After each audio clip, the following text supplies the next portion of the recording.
चलिए, हम लोग चल रहे थे, राम मनोहर लोहिया का था उठा ना। चलिए, उसको हमको लगता है कि उनका सप्त क्रांति दर्शन से हम लोग को आज चलना है। चलिए, तो हम लोग ध्यान दें।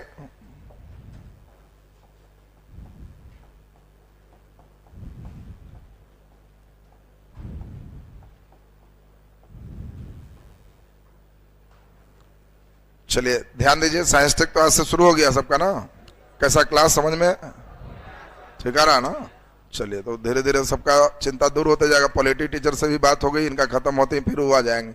और 3 दिन हम नहीं रहेंगे। आपके करंट अफेयर, इकोनॉमिक्स, ज्योग्राफी, इसको दिल्ली जा रहे हैं, सब सेट कर लेते हैं और उसके अनुसार से फिर आते ही फिर धुआंधार राउंड फिर अपना चलते रहेगा। तो इसलिए आपका टोटल ही टीम दिल्ली रहेंगे, तो इसलिए इधर का कोई नहीं, टोटल ही वहाँ के सिस्टम। और वो भी हम कोशिश कर रहे हैं द बेस्ट, सभी इंडिया लेवल के लोग आए। एक ही बार में आप कहें कि ना बढ़िया, अब किसी को भेजें 2 दिन पढ़ के हटा दीजिए सर, जोड़ दीजिए सर, तो वो भी खराबी। तो अब रिसर्च का समय है नहीं है, एक ही बार में हमें लगे कि ना एकदम इनको ले जाए, भले कुछ लगे कोई बात नहीं है, लेकिन क्लासेस बढ़िया होना चाहिए। तो हमारा कल क्लास ले लेंगे, उसके बाद फ्राइडे, सैटरडे, संडे 3 दिन नहीं रहेंगे, मंडे से फिर कंटिन्यू रहेंगे। तो मंडे को आपको फिर बाकी सारे टीचर का शेड्यूल अंतिम तक एक ही बार दे देंगे कि अब इसी शेड्यूल से सब चलेगा। तो चलिए, अब इसमें ध्यान दें। हम लोग चल रहे थे राम मनोहर लोहिया के सप्त क्रांति दर्शन। आपको बताए थे कि राम मनोहर लोहिया जो हैं ये समाजवादी हैं, और वैसे समाजवादी हैं जो कार्ल मार्क्स के सपोर्टर नहीं। इन्होंने सीधा कहा कि जो यूरोपीय समाजवाद है वो एशिया के अनुकूल नहीं है। हर देश की समाजवादी व्यवस्था उसके अपने अनुकूल होना चाहिए, और इसीलिए इन्होंने भारतीय समाजवाद के लिए एक नई रूपरेखा खींची। समाजवाद में एक ही चीज होता है, असमानता होता है कि समानता? समानता। समाजवाद का मतलब ही है समानता। लोहिया ने भी यही कहा, मानव मानव एक समान। और मानव मानव एक समान के लिए इन्होंने एक विचार दिया, सप्त क्रांति दर्शन। 7 प्रकार के इन्होंने कहा कि हमारा विचार है क्रांति होनी चाहिए। और यही जो 7 तरह का क्रांति आप देख रहे हैं, जिसमें पहला हम लोग देखे थे लैंगिक विभेद समाप्त की बात कहे थे, लैंगिक विभेद समाप्त, लैंगिक समानता। इसके बाद इन्होंने जातिगत समानता की बात की। जातिगत समानता के बाद इन्होंने हम लोग देखे कि आर्थिक समानता की बात की। आर्थिक समानता के बाद इन्होंने रंगभेद समाप्ति की बात की, रंगभेद समाप्त होना चाहिए। रंगभेद समाप्ति के बाद जो है इन्होंने क्या कहा, तो हम लोग देखे कि इनका कहना था कि जो भी देश है इस पे हथियार संग्रह पर या हथियारीकरण पर रोक होना चाहिए। हथियारीकरण पर रोक होना चाहिए। किसी के निजी जो उसका अपना चीज है उस पर आघात नहीं होना चाहिए। जो निजता है कि किसी का निजता पर आघात ना हो। और एक और हम लोग क्या देखे, तो हम लोग देखे कि इनका मानना था कि जो विदेशी देश है ये विदेशी शासन सभी जगह समाप्त होना चाहिए। विदेशी शासन सभी जगह समाप्त होना चाहिए। तो ये 7 प्रकार के इनकी क्रांति की बात। और 7 क्रांति को पहले तो आप सीधा सीधा लिखोगे और फिर सभी पर एक बढ़िया 2 पैराग्राफ बनाओ। कैसे 2 पैराग्राफ बनाएंगे, तो सब पर बताओ। हम कम से कम 2 लाइन भी सोचेंगे तो 7 गुना 14 लाइन ऐसे ही हो जाएगा। 2 पैराग्राफ ऐसे ही हो, किसी किसी पर ज्यादा भी सोचा जाएगा। लैंगिक समानता का मतलब है, लोहिया का कहना है, लिंग के आधार पर पुरुष और महिलाओं के बीच भेदभाव न हो, कार्यों का विभाजन न हो, महिलाओं को भी वो सभी अधिकार मिले जो पुरुषों को प्राप्त है। जातिगत समानता के लिए इन्होंने 2 बात इसमें जरूर लिखना है। जातिगत समानता के लिए, सामाजिक समानता के लिए इन्होंने मार्क्स का वर्ग संघर्ष का थ्योरी नहीं माना। आपको याद है कई वर्ग संघर्ष माने हैं? नहीं। इन्होंने कहा जातिगत संघर्ष ये नहीं करना है। जातिगत समानता कैसे आएगी? प्रेम से, भाईचारे से, धर्म से, इसके द्वारा आएगी। यानी जातिगत समानता प्रेम, भाईचारा, धर्म, इन सभी से आएगा, ताकत के बल पर नहीं आएगा। आर्थिक समानता के लिए आप सभी को मालूम है कि आर्थिक समानता में इन्होंने भूमि के पुनः वितरण का भी पक्ष लिया। भूमि को फिर से बंटना चाहिए। इन्होंने आरक्षण का भी पक्ष लिया कि रिजर्वेशन होना चाहिए। इन्होंने कहा कि जैसे बिहार पुलिस होती है, बिहार सेना, बीएसएफ बॉर्डर सेना, सीमा सेना, सीमा सशस्त्र बल, उसी तरह से भूमि सेना भी होना चाहिए, उसी तरह से अन्न सेना भी होना चाहिए। इनका थोड़ा और डिजाइन अलग है। ये कह रहे हैं अलग से बहाली निकलना चाहिए अन्न सेना। अन्न सेना का मतलब क्या है? वैसा कौन कौन है जिसको अनाज नहीं मिलता है वो कंप्लेन करो, और उस सेना ध्यान देगा कि हाँ इनको जमीन है नहीं है, भूमि है नहीं है, तो ये सब अलग वैरायटी की सेना होना चाहिए। इन्होंने आपको बताया था कि बैंक का, बीमा कंपनी का, ये सभी का भी राष्ट्रीयकरण की बात किया। ये सभी को राष्ट्रीयकरण किया जाना चाहिए, सरकार अपने नेतृत्व में रखे, और तब हमारे यहाँ आर्थिक समानता आएगा। रंगभेद की नीति का मतलब ये सोच एक वैश्विक लेवल का सोच है। रंगभेद केवल भारत की समस्या नहीं थी, ये वैश्विक चिंतन इनका है। और इसमें इन्होंने कहा कि गोरे और काले के बीच जो भेद है ये मिटना चाहिए। भारत में भी गोरे अंग्रेज को ज्यादा पेमेंट मिलते थे और काले को कम मिलते थे। काले को कहा जाता था कि तुम्हारी बुद्धि कम है, गोरे को कहा जाता था भगवान इसलिए इसको गोरा बनाया है क्योंकि बुद्धिमान है और इसको तुम पर शासन करवाना है, इसलिए ये ज्यादा इनको पेमेंट मिलेगा। ये कह रहे हैं सब खत्म होना चाहिए। जिस समय लोहिया है, आपको हमने समझाया था कि इस समय पूंजीवादी और समाजवादी देशों के बीच एक नया स्थिति युद्ध चलने की स्थिति आ चुकी थी। आपको मालूम है द्वितीय विश्व 45 में समाप्ति के बाद विश्व 2 ध्रुवीय होगी। एक ध्रुव में पूंजीवाद है और दूसरा ध्रुव में समाजवाद। एक पूंजीवाद का मॉनिटरिंग अमेरिका कर रहा है और समाजवाद का मॉनिटरिंग रूस कर रहा है, और दोनों अपनी ताकत को बढ़ाने के लिए हथियार जमा करना शुरू कर रहे हैं। और लोहिया कहते हैं कि ये नहीं होना चाहिए। किसी भी देश को हथियारीकरण की ओर मार्ग नहीं अपनाना चाहिए, प्रेम वाला मार्ग अपनाना चाहिए। किसी का निजता का सम्मान करना चाहिए। किसी के निजता, किसी का कोई फोन टैप कर रहा है, किसी का कुछ कर रहा है, तो ये निजता का सम्मान होना चाहिए। और विदेशी शासन पूरे विश्व में जो औपनिवेशिक शासन है, साम्राज्यवादी शासन है, उसको समाप्त होना चाहिए। अगर इस 7 बात हो गया तो सच्ची समाजवाद की स्थापना संभव हो पाएगी। यानी इन्होंने इस 7 बातों से अपनी समाजवाद का रूपरेखा खींचा। तो इनके समाजवाद में इन 7 को ब्रांच वाइज इसको गमला में डिजाइनिंग में करना है और 2 पैराग्राफ में लिखना है, तो कंप्लीट हो जाएगा। तो हम समझते हैं कि इनके समाजवाद पर आप नहीं लिख सकते हो, तब थोड़ा लोकतंत्र पर चल देंगे। तो चलिए जल्दी पैराग्राफ चेंज कर दीजिए। ठीक है,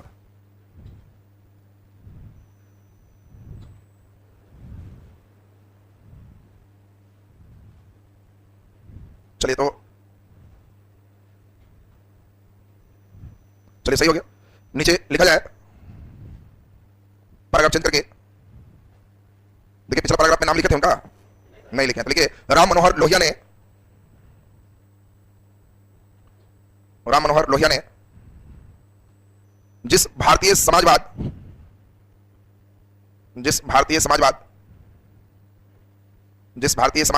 की रूपरेखा तैयार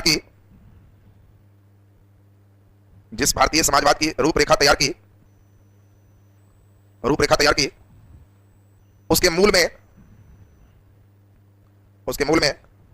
मानव एक समान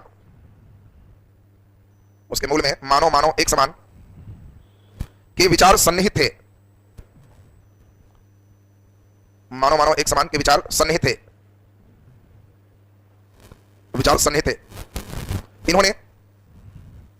इन्होंने भारतीय समाजवाद के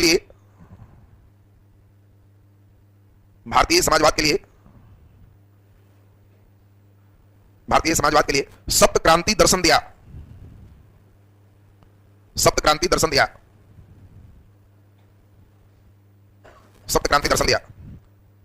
इनके सप्त क्रांति में निम्नलिखित 7 तत्वों को शामिल किया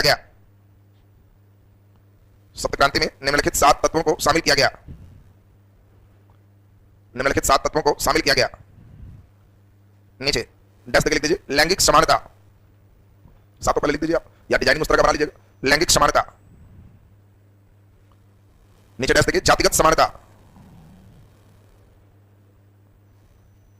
आप अपने से मान लीजिए पेड़ ही बनाते हैं तो पेड़ में ध्यान रखना है कि 3 शाखा इधर हो जाएगा और 3 शाखा इधर हो जाएगा, और एक गमला में पेड़ लग गया, एक ऊपर हो जाएगा। अब इसी में हम लोग देखेंगे यहाँ पर पेड़ का नाम क्या होगा, लोहिया के सप्त क्रांति दर्शन, यही पेड़ है। और इस पेड़ में ऊपर क्या हो गया, लैंगिक समानता, जातिगत समानता, इस 7 में 3 इधर एक ऊपर हो गया। फिर हम लोग इसको डिस्क्राइब कर लेंगे। अभी लिख लीजिए, डिजाइनिंग परीक्षा में जैसा दिमाग काम करेगा शुरू हो जाना। लैंगिक समानता, जातिगत समानता, आर्थिक समानता, रंग भेद की समाप्ति, हथियारीकरण पर रोक, निजता का सम्मान, विदेशी शोषण या शासन की समाप्ति। चलिए नीचे लिखिए लिंग के आधार पर पुरुष और महिलाओं के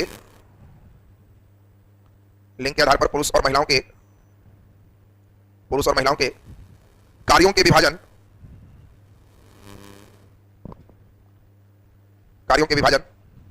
का इन्होंने समर्थन नहीं किया।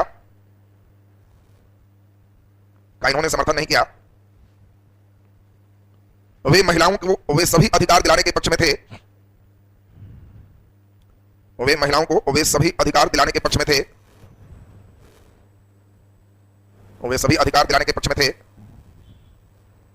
जो पुरुषों को प्राप्त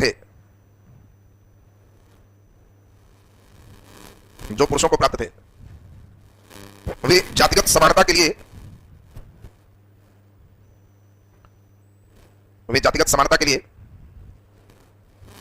मार्क्स के वर्ग संघर्ष सिद्धांत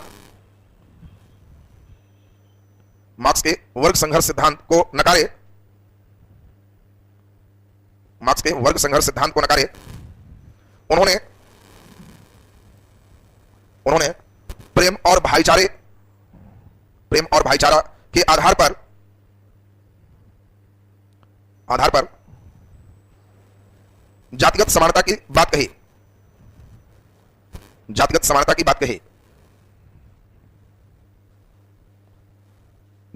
के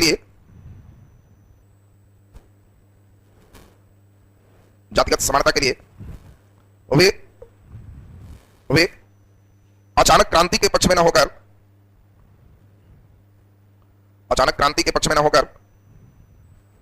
दीर्घकालिक प्रक्रिया के पक्ष में रहे।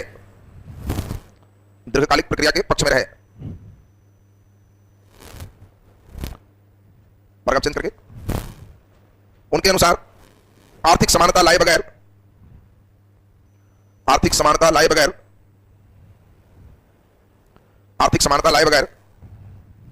समाजवाद को सफल नहीं किया जा सकता था।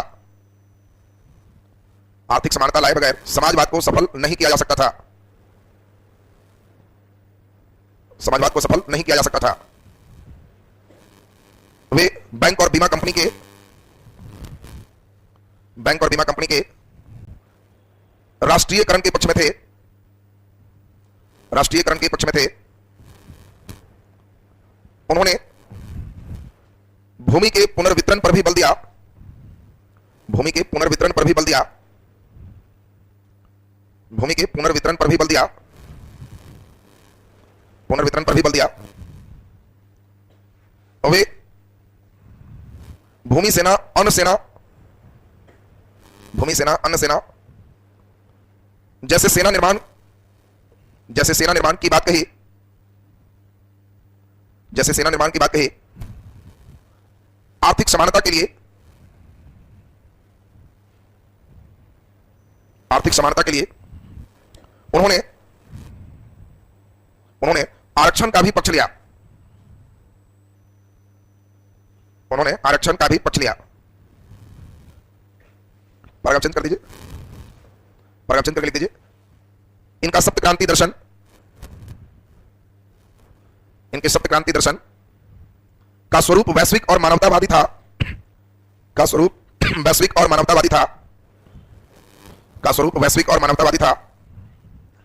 उन्होंने गोरे और काले, उन्होंने गोरे और काले अर्थात रंग के आधार पर, अर्थात रंग के आधार पर सरकार द्वारा अपनाए जाने वाली, रंग के आधार पर सरकार द्वारा अपनाए जाने वाली रंगभेद की नीति का भी विरोध किया। रंगभेद की नीति का भी विरोध किया। उन्होंने द्वितीय विश्व युद्ध की समाप्ति के उपरांत, द्वितीय विश्व युद्ध की समाप्ति के उपरांत, द्वितीय विश्व युद्ध की समाप्ति के उपरांत निर्मित द्विध्रुवीय विश्व, निर्मित द्विध्रुवीय विश्व, द्विध्रुवीय विश्व जिसमें पूंजीवादी और समाजवादी देशों के बीच, जिसमें पूंजीवादी और समाजवादी देशों के बीच, पूंजीवादी और समाजवादी देशों के बीच, समाजवादी देशों के बीच शीत युद्ध की स्थिति बनी रही,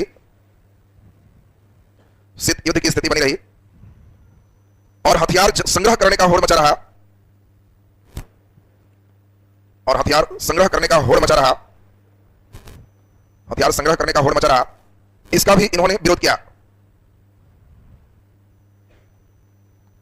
इसका भी इन्होंने विरोध किया, विरोध किया। वे व्यक्ति के निजता के सिद्धांत के पक्षधर थे। वे व्यक्ति के निजता के सिद्धांत के पक्षधर थे। उन्होंने पूरे विश्व से औपनिवेशिक शासन की समाप्ति की बात कही। पूरे विश्व से औपनिवेशिक शासन की समाप्ति की बात कही, समाप्ति की बात कही। पैराग्राफ चेंज करके, राम मनोहर लोहिया एक युग पुरुष थे। राम मनोहर लोहिया एक युग पुरुष थे। इनका विचार किसी एक युग, इनका विचार किसी एक युग, एक युग या एक कालखंड, एक कालखंड या किसी एक व्यक्ति के लिए न होकर, किसी एक व्यक्ति के लिए न होकर सभी युगों में प्रासंगिक है, सभी युगों में प्रासंगिक है। इनके द्वारा कल्पित, इनके द्वारा कल्पित, कल्पित मींस कल्पना किया गया, इनके द्वारा कल्पित समाजवाद, कल्पित समाजवाद एक सही, एक वैसा समाजवाद था, एक वैसा समाजवाद था जिसमें बिना किसी सामाजिक तनाव के, जिसमें बिना किसी सामाजिक तनाव के, जिसमें बिना किसी सामाजिक तनाव के सामाजिक समानताएं स्थापित की जा सकती थी, सामाजिक समानताएं स्थापित की जा सकती थी, सामाजिक समानताएं स्थापित की जा सकती थी। चलिए ये बताओ, क्लियर है सबका? अब बताओ इनका आएगा कि लोहिया के समाजवाद पर विचार स्पष्ट कीजिए, तो क्या लिखा नहीं जाएगा? सबसे थोड़ा एक पैराग्राफ इनके लोकतंत्र पर भी हल्का चल देंगे, कहीं कहीं क्वेश्चन में हेड टेल में जोड़ देगा तो आपको वहां पे लिखना पड़ेगा, तो नीचे छोटा सा हेडिंग दे दो। लोकतंत्र स्पेशली नहीं आएगा, हेड टेल में दे सकता है, या केवल लोहिया के विचार देगा तो इसको थोड़ा कम कर देना, लोकतंत्र भी ऐड कर देना। तो नीचे हेडिंग दे दीजिए, लोकतंत्र के प्रति लोहिया के विचार। लोकतंत्र के प्रति लोहिया के विचार, लोकतंत्र के प्रति लोहिया के विचार। चलो ध्यान दो, आपको समझाए थे लोकतंत्र, लोहिया को लोकतंत्र में गहरी आस्था थी, याद ही है सबको। इतना बढ़िया कि हर बार चुनाव हार जाते थे फिर भी मुस्कुराते थे। ऐसा कभी लोग होगा कि हारने के बाद मुस्कुराए, हारने के बाद लोग हल्ला करता है कि टीपे 23 में जल गया था, उसमें गड़बड़ हो गया। हारने वाला तो सब उल्टे पुल्टे बोलता है ना, लेकिन ये हमेशा एक ही चीज कहे कि हम चुनाव इसलिए नहीं लड़ते हैं कि हमें मेवा मिले, हम लोगों की सेवा के लिए चुनाव लड़ते हैं, और जीत भी जाएंगे तब भी सेवा करेंगे, और हार भी जाएंगे तब भी सेवा करेंगे। और न तो हम हार से उत्साहित होते हैं, और न हार से विचलित होते हैं, और न जीत से उत्साहित होते हैं। यानी जीत और हार का हम पर कोई प्रभाव नहीं पड़ता। हर बार हारने के बाद आपने देखा कि 1963 में आखिर जीत ही गए। जीतने के बाद जब लोकसभा भी पहुंचे तो ये विपक्षी के जितनी निर्भीकता चाहिए, कितना एकदम निर्भीक है, उस निर्भीक के स्तर को इन्होंने उजागर किया। क्योंकि हमने बताया था कि नेहरू के खिलाफ उस समय कोई नहीं बोलते थे, और इनके कोट पैंट टाई सब पर उंगली उठाए। तो ये निर्भीक जो विपक्ष खोजता है वो इन्होंने बखूबी निभाया। लोकतंत्र के लिए इन्होंने 4 खंभा सिद्धांत दिया। ये 4 खंभा याद है ना? 4 खंभा सिद्धांत में इन्होंने कहा कि लोकतंत्र सबसे बढ़िया सफल कब होगा, जब सत्ता का विकेंद्रीकरण हो। विकेंद्रीकरण का मतलब है कि पहले नेहरू वगैरह जितने हैं उस सभी लोगों ने यही चीज सोचा कि जितने पावर गांव में है उससे ज्यादा पावर जिला में देंगे, और उससे ज्यादा पावर राज्य में देंगे, और उससे ज्यादा पावर देश में देंगे, राष्ट्र में देंगे। पावर इधर से उधर बढ़ते जाना चाहिए। लेकिन लोहिया का कहना है कि गलत है, पावर सबके पास होना चाहिए। गांधी जी ऊपर से नीचे वाले कि नीचे से ऊपर है, नीचे से ऊपर। गांधी जी कहते हैं सब पावर यहां है। प्रधानमंत्री का चुनाव तो यहीं से होगा, सिर्फ गांव में प्रधानमंत्री चुनाना है। और आपको याद है ग्राम प्रधान अलग होगा और देश प्रधान उसी तरह से बनेगा। यही जो बनेगा वो इसका अलग चुनाव, इसका अलग, इसका अलग। ये आदमी वहां जाएगा तो बहुत बढ़िया से गांव का ख्याल रखे। तो गांधी की थ्योरी कंप्लीट अलग थी, लेकिन लोहिया की थ्योरी थोड़ी सी चेंज है। इन्होंने कहा कि जो 3 मेन लोकतंत्र के पिलर हैं, कार्यपालिका, न्यायपालिका और जो है कार्यपालिका, न्यायपालिका और विधायिका, ये तीनों जो दिख रहे हैं इस सब स्तर पर होना चाहिए। यानी गांव की अपनी पुलिस होनी चाहिए, गांव की अपनी संसद होनी चाहिए, और गांव के अपने जज बैठने चाहिए। और ऐसा हर गांव में बैठे, हर गांव पीछे वो जज बैठ जाएगा तो गांव में कोई कुछ करेगा भी तो तुरंत फंसता है। क्योंकि जज साहब के पास ड्यूटी नहीं तो मक्खी मारते रहेंगे कि आज कुछ आ नहीं रहा, आया बस तुरंत सुनवाई, कल फिर आ जाओ, परसों फिर आ जाओ, लो सुनवाई हो। अरे भाई बहुत ज्यादा है तब ना पेंडिंग चला जाता है। तो इसीलिए इस स्तर पे काम हो। टकराहट की स्थिति में गांव वाला में जिला वाला कानून मान्य हो जाए, जिला वाला में राज्य, राज्य वाला में देश, समानता नहीं तो सब जगह पावर डिस्ट्रीब्यूट है। तो लोकतंत्र में इनका मेन 4 खंभा सिद्धांत इंपॉर्टेंट है। परीक्षा में खंभा बना दो तो और अच्छा बात समझ रहा ना। 4 खंभा बना के और यहाँ पर बना देगा लोकतंत्र का छत है, और इस पर लोग उछल रहे हैं खूब मस्ती में कि बहुत बढ़िया। और एक खंभा जो देख रहे हो ये लोग उछल रहे हैं क्यों? क्योंकि इनका जो विचार है इस सब खंभे में 3-3 ब्रांचेज हैं, और ये 3 चीज इसमें मिला के डाला हुआ है, गिट्टी सीमेंट बालू। ये क्या क्या है? कार्यपालिका, विधायिका और न्यायपालिका। ये तीनों बात खंभा में आधा पेज में फिगर वर्ड डिजाइन कर देगा, और नीचे लिख देगा लोहिया के 4 खंभा सिद्धांत। बस ना, तो ये चीज आपको इसमें ड्राफ्टिंग कर सकते हो। नीचे लिख दीजिए लोकतंत्र के प्रति, लोकतंत्र के प्रति लोहिया की गहरी आस्था थी। लोकतंत्र के प्रति लोहिया की गहरी आस्था थी। इनका मानना था, इनका मानना था कि चुनाव सेवा भाव के लिए होना चाहिए, सेवा भाव के लिए होना चाहिए। हार और जीत, हार और जीत इनके लिए मायने नहीं रखते थे, इनके लिए मायने नहीं रखते थे। वे न हार से विचलित होते, वे न हार से विचलित होते, और न जीत से उत्साहित, और न जीत से उत्साहित। वे सत्ता के विकेंद्रीकरण के पक्ष में थे, वे सत्ता के विकेंद्रीकरण के पक्ष में थे। उन्होंने गांव के लिए, उन्होंने गांव के लिए राष्ट्रीय स्तर पर बनने वाले कानून का विरोध किया, गांव के लिए राष्ट्रीय स्तर पर बनने वाले कानून का विरोध किया। उनका यह मानना था, उनका यह मानना था कि हर गांव की संरचना, कि हर गांव की संरचना और आवश्यकता, हर गांव की संरचना और आवश्यकता भिन्न भिन्न है, भिन्न भिन्न है, जिसके कारण प्रत्येक गांव द्वारा, प्रत्येक गांव द्वारा अलग अलग उनके अपने आवश्यकता के अनुसार, अलग अलग उनके अपने आवश्यकता के अनुसार, अपने आवश्यकता के अनुसार कानून बनने चाहिए, कानून बनने चाहिए, न कि उस पर जबरन कानून थोपे जाने चाहिए, न कि उस पर जबरन कानून थोपे जाना चाहिए, जबरन कानून थोपे जाना चाहिए। मतलब सिंह समझे लोहिया क्या कह रहे हैं? हर गांव एक जैसा है कि अलग अलग, अलग अलग। अब गांव का हर की आवश्यकता एक है कि अलग अलग, अलग अलग। अब हर गांव की आवश्यकताएं अलग है, और इसके लिए मोदी जी बैठ के वहां कानून बनाएंगे तो एक कानून से हर गांव की जब जरूरत अलग है तो कैसे पूरा होगा? हर गांव की अपनी संसद, वो अपनी आवश्यकता अनुसार बनाए। अब मोदी जी कहेंगे कि रोड गांव गांव में जुड़ना चाहिए, पूरे बजट हम लोग 2 साल रोड में लगाएंगे, मालूम चला गांव में रोड बना हुआ है, वो बेचारा 2 साल जट मार रहा है, कुछ है नहीं, उसका नाली नहीं है, नाली चाहिए। अब बजट बना हुआ है, नाली नहीं, रोड पहले बनेगा गांव। हर गांव में बिजली लाएंगे, 5 साल हम इसी में लगे रहेंगे, मालूम चला 50% गांव में बिजली पहले से है तो लगे रहिए, उन लोगों को क्या मिलेगा? अरे जहां बिजली है उन लोगों को नाली चाहिए, तो बेचारा लोग नाली खोज रहा है, जहां स्ट्रीट लाइट चाहिए उन लोग वो खोजेगा। तो हर गांव की आवश्यकताएं भिन्न भिन्न। हम हर गांव में सोलर प्लेट लगाएंगे, मालूम चलेगा गांव शहर के बगल में बंबई में है, लाइनें नहीं करता है, क्या जरूरत है सोलर प्लेट लगाने? तो उसका आवश्यकता नहीं है। अब आप बैठ के एक बार मेरा गांव घूम लिया, बैठ के बजट बना दिया कि हम सोलर प्लेट लगाएंगे, तो बैठ के बैठ रहा है। हर गांव की आवश्यकता है अलग, तो अपना गांव का संसद रहेगा तो आवश्यकता अनुसार वो अपना कानून बनाएगा, वो ज्यादा बढ़िया होगा। इसीलिए इन्होंने 4 खंबात करी थी। तो आप पैराग्राफ चेंज करके लिख दीजिए, लोहिया ने सत्ता के विकेंद्रीकरण को समर्थन देते हुए 4 खंभा सिद्धांत दिए। इनके इस सिद्धांत के अनुसार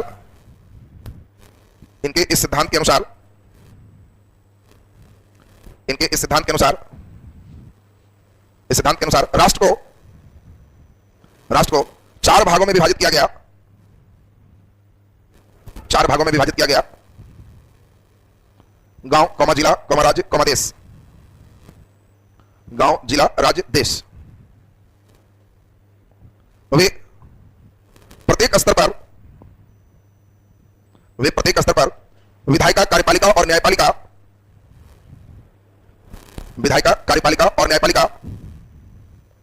स्थापित करने के पक्षधर थे।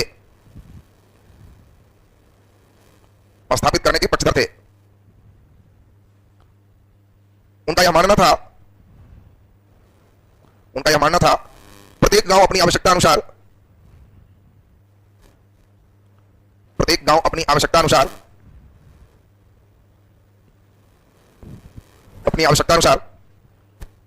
अपने विधायिका से स्वयं कानून पारित करे।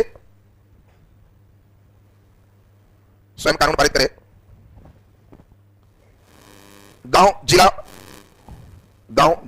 राज्य और देश विभिन्न स्तरों पर दिए गए निर्णयों में टकराव की स्थिति में ऊपर वाले कानून को मान्य माना जाना चाहिए।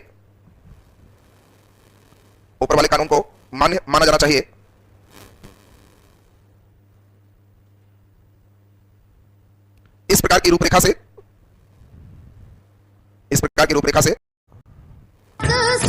राष्ट्र की समृद्धि और सामाजिक न्याय को बल मिलेगा।